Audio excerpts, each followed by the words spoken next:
The Golem interested me a lot because I love horror films. I was a founder of a horror film society at Yale when I was a student.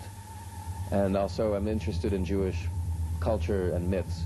So this is the ideal film for me because it combined the horror element with the Jewish element. It's been called a Jewish Frankenstein story. And in fact, the Golem influenced Mary Shelley in the writing of the book Frankenstein. Also the film with Boris Karloff that Universal made in '31 models the makeup from the Golem of the monster, and also the acting of Boris Karloff is influenced by Paul Wegener, the director and star of this movie. So when I first saw it, I thought, this is the movie for me.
Probably the most interesting is Captain Beefheart, because I saw his debut in New York in the early 70s, and I said, I want to play with this man. I think it's the most fantastic music. I want to really be in his band. If I ever do anything professionally in music, I want to be with him. And then 6 months later, he came up to Yale University, where I was studying as a student and working on the radio station.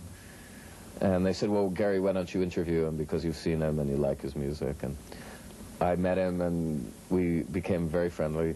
But I didn't tell him I played the guitar for maybe 3-4 years because I was very shy and I didn't think I was good enough to play his music. I was, you know, studying in secret, learning how to play off listening to his records. And then after many years, his band broke up and he was free, and I saw him on a tour with Frank Zappa that came through Syracuse, New York, where I'm from. And I went up to him after the show. He remembered me, and I said, oh, by the way, you know, if you are forming a new band, I'd like to audition on guitar. And he said, really? You mean you play? Why didn't you tell me, man? And I was like, well, I didn't think I was good enough to tell you the truth, Don. So he said, well, I'm playing in Boston on Friday. Why don't you bring your guitar up? So that's what I did. And after his show with Zappa, I went to his hotel room and took out the guitar and played for him. And he said, okay, I'm going to use you now for sure. I want you in my band. So that's sort of how this happened.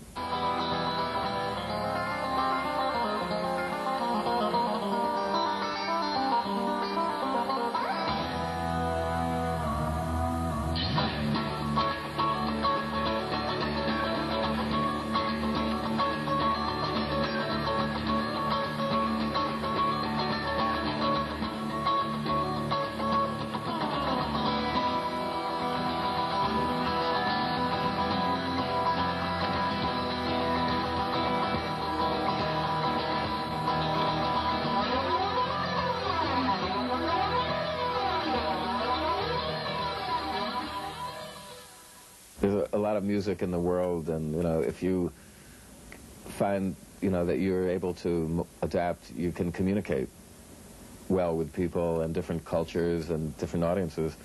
But it's a curse, too, because if you ask anyone, what does the Gary Lucas sound really sound like, some people would tell you it was blues, and other people might say, oh, electronic noise.